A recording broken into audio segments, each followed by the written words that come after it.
Hey guys, today we're going to show you how to do all three of these shots with one lighting setup by turning on just one light, then two lights, then the third light. Let's take a look at how we did it.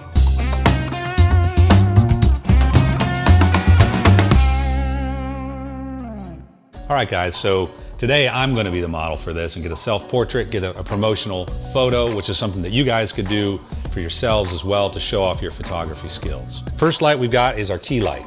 This light can be our one light shot with a snoot, and we've got it taped off in the front, so we're really controlling that light to just spill where we want it to spill for a nice low-key look.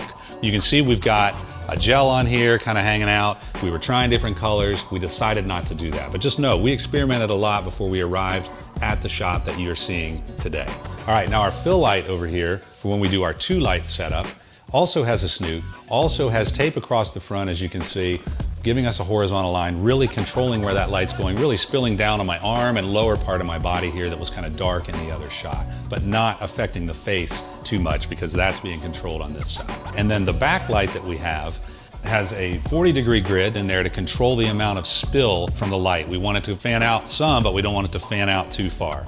You can see it's pointing not straight up, but pretty vertical, and we put a yellow gel on there. And you might be saying, well, I looked at that photo, Brant, and the color kind of looked green, right? Well, what's happening is our lights are daylight white. So they're spilling blue into that yellow and creating sort of a yellow-green look, which we really liked, gave it a really neat look. And the other prop that we use is this piece of plexiglass that allows us to get some reflection in the shot, adds a little bit something extra. Plus, if there's any light coming through down here on the fog, we can see that as well. And last but not least, for that light to even show up, we had to put fog in the air. We had to have some substance in the air. You can use water, you can use mist, fog, but we use the Antari mobile fog machine, and we're able to just come in, fog it up for each shot, and then try different looks each time. This thing's fantastic. It's battery powered. You can take it on a set anywhere. We're in studio, but I take this thing on location all the time. All right, so what camera settings did I use? Well, the first thing that I needed to do is, because my arm was out in front of me and because I was a little further away, but I wanted everything to be in focus and sharp as I could get it, I went to F10, right? That allowed me a much deeper depth of field from how close we were shooting the shot. So after I did that, it was definitely pitch black.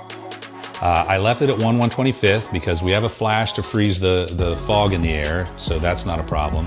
And I'm not really moving, so it's a portrait. So 1/125th is kind of my go-to to allow the most light in we can for the flashes, so we can get what we need from the flashes. Then we tested some shots with the flashes and found out that I needed to bring it up a little bit because I was down at ISO 100. So I upped the ISO until I got to a point where I was getting the right amount of light from my flashes, and that just happened to be ISO 800. The lens choice today was the Sigma 50mm f1.4 Art. Great lens, get a great look, it's nice and sharp. I chose 50mm as my focal length because of the fact that I had my hand kind of in the foreground and I was sitting a little further back in the image, and to get it cropped the way I wanted, if I tried to use something more telephoto, then I had a real shallow depth of field issue. No matter what I did, I couldn't quite get everything in focus, but 50mm was kind of the sweet spot. Here's the shot we took with just the one key light. As you can see, this is a really cool low-key shot. It's very artistic, very interesting looking. That's something a lot of you guys have asked me about is, hey, you're doing shoots with 10 lights.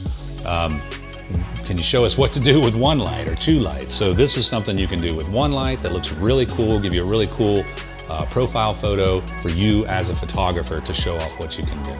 Now, here's the shot where we add the second light. As you can see, that filled in my arm up here a little bit. It filled in for this other side of me a little bit, but it still has a dramatic sort of low-key look because we're not backlighting, we're not doing anything with the background, so we're still in a dark environment, but also a really interesting look you can do just by adding that second light. And you see that it's very controlled. You could not do that with a reflector, you could not do that with another light that's just wide open or with a softbox. We're really controlling this light by using the snoot and using tape over the end of the snoot. Now, when we add the third light, man, I love this shot. I think it's so cool, right? It's artistic, it's dramatic. You could do this kind of a shot for an actor or for a musician or band or something like that, and it would look epic. It would look very, very cool. I encourage you to go out and experiment with this, try new things, and never, ever stop creating.